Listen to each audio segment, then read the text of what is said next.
Nuoro candidata a Capitale Italiana della Cultura per il 2020 acquista i libri per le scuole primarie in Puglia e quanto sottolinea in una nota il consigliere comunale Pierluigi Saiu di Uniti per Nuoro. I soldi per l'acquisto dei libri di testo degli alunni delle scuole primarie nuoresi finiranno in Puglia, sottolinea il consigliere di opposizione.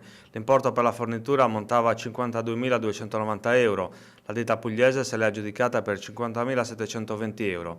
Di questo piccolissimo risparmio le casse del comune non beneficeranno nemmeno, mentre le nostre librerie subiranno un danno, denuncia il consigliere Saiu.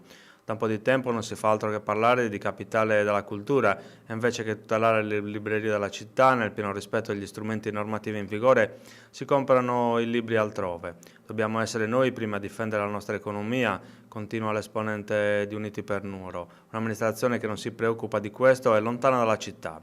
Sarebbe bastato scegliere di distribuire le cedole per consentire alle famiglie di acquistare qui i libri di testo, dando un po' di respiro alla nostra economia e ai suoi operatori.